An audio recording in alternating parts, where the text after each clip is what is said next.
I think we're going to be able to take that live. Yeah, they're talking about the man who was shot by police after standoff in San Jose. Let's listen in. Transported to a local hospital. As soon as I can, I will update his condition.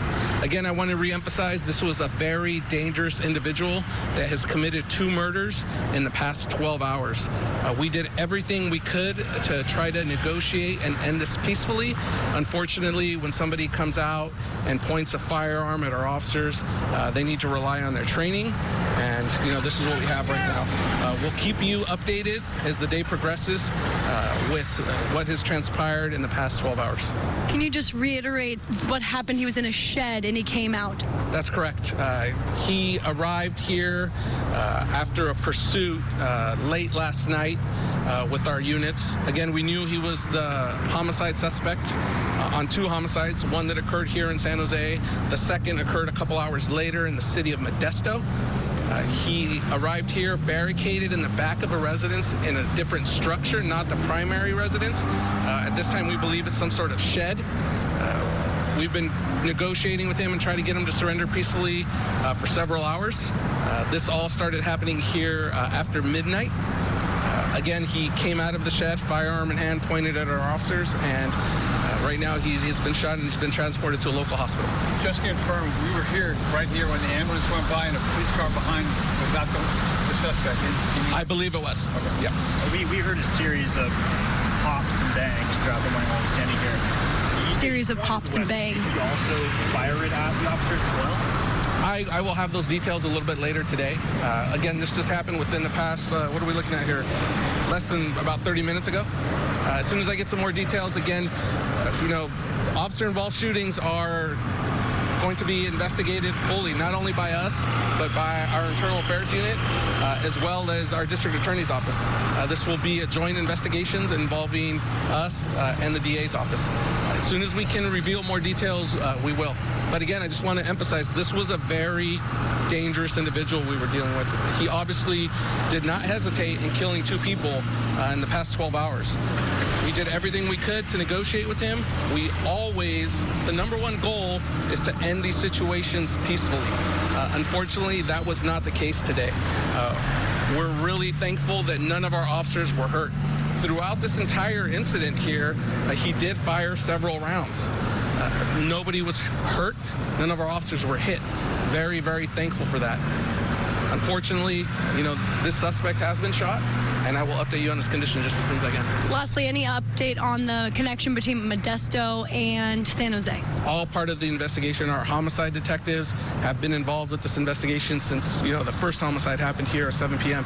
We are in communication with detectives in Modesto as well. We are putting all those pieces together.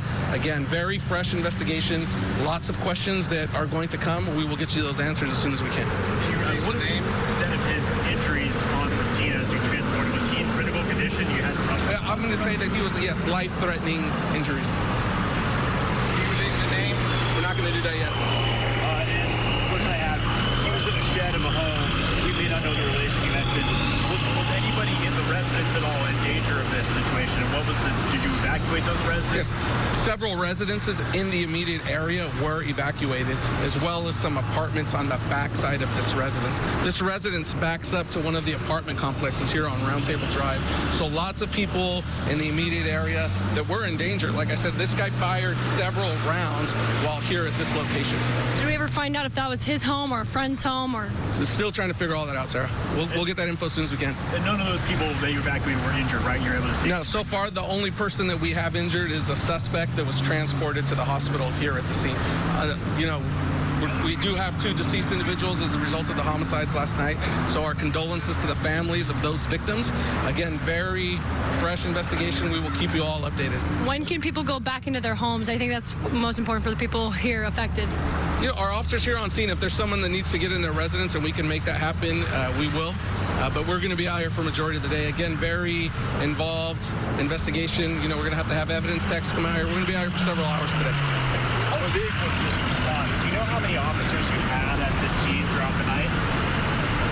Just off the top of my head, I'm going to guess 60, 70. We actually had to call in help borrowing other rescue type vehicles from 2 neighboring agencies. And we have limited resources. We have a good understanding with our allied agencies. Whenever one of us needs help, they always answer the call, just like we would for another agency.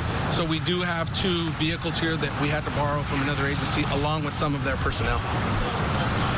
Any other questions? Can I get Spanish sound from you? Yeah, we'll do that separately. So I don't know how long you guys want to stay here. All right, so we just got the update, and that was kind of actually surprising. 60 or 70 officers responding to this overnight and well into the morning, and they just ended that standoff. Yeah, with officers shooting the suspect who's been whisked away to a local hospital with an ambulance that went by moments before we took that press conference live. So stay tuned, more answers to come as we continue to dig deeper into the story. We'll be right back.